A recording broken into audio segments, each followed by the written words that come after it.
Right now, you are alone. Maybe you are lying in bed, or sitting in a quiet room, or riding somewhere with your headphones in, and the first thing you did when the quiet arrived was fill it. A podcast, a scroll, a video, something, anything. Because being alone with nothing feels wrong in a way you cannot quite explain. But here is what nobody has ever told you about that feeling. For almost all of human history, being truly alone was not a lifestyle choice. It was a death sentence. And what your ancestors did in the rare moments they found themselves without the group reveals something about you that you carry every single day. Solitude, as you experience it today, is one of the newest inventions in human existence. The kind of alone where you sit in a room by yourself with no sounds and no people and no obligations. That version of alone did not exist for 99% of human history. Your ancestors were never truly alone, not in the way you are right now. Anthropologist Kim Sterelny, who has spent decades studying the social architecture of early human groups, describes the Paleolithic world as one of radical togetherness. Bands of 20 to 50 individuals moved together, slept together, ate together, worked together. The concept of a private moment was almost non-existent. There was no door to close, no room to retreat to, no headphones to put in. You were with your people always, or you were in danger. And when an ancient human did find themselves separated from the group, lost, wandering, injured, left behind, the brain did not interpret that as peace and quiet. It interpreted it as emergency. The same neural alarm system that fired when a predator appeared, fired when the group disappeared. Loneliness in the ancestral environment was not a mood. It was a warning. Your nervous system read solitude the way it read a snake in the grass.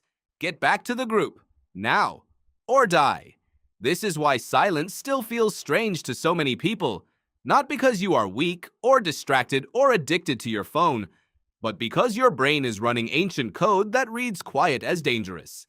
The absence of voices meant the absence of safety, and a brain that treated silence as a threat survived longer than one that found it restful.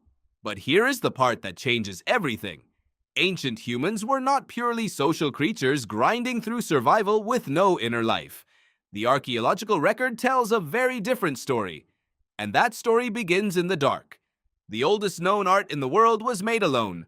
Researcher João Zilhão, studying cave paintings in Spain dated to over 65,000 years ago, found something astonishing. These images, handprints, animals, abstract symbols, were not made in gathering spaces. They were made deep inside cave systems, in passages so narrow a person had to squeeze through alone, in chambers so dark that a single flickering lamp was the only light. Someone went in there by themselves, and they made something. This was not a social act. This was a solitary one. And it suggests that ancient humans, despite living in radical togetherness, actively sought moments of private inner experience. They went into the dark not because they were forced to, but because something in them needed to. Archaeologist David Lewis Williams has argued that many of these cave spaces functioned as places of altered consciousness, sites where individuals withdrew from the group to experience something internal, something that could not be shared in the open. Not every ancient human was a cave painter, but the drive to find a private space, to step outside the collective for a moment of inward turning, appears to be as old as our species. Think about what that means.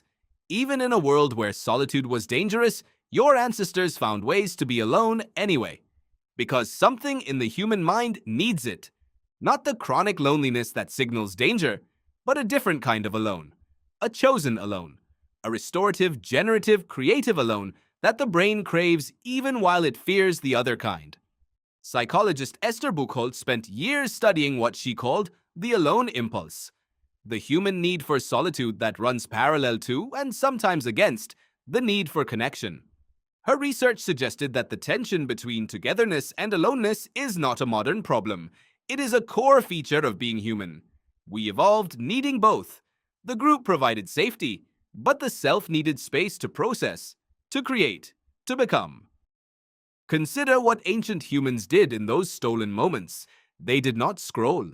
They did not consume. They sat with the sound of wind, with the weight of a tool in their hands, with the memory of yesterday's hunt. They stared into fire. Researchers studying fire-gazing behavior, including anthropologist Polly Wiesner, have documented that the shift from daylight to firelight in hunter-gatherer communities changed the content of social interaction dramatically. Daytime was practical: food, work, conflict.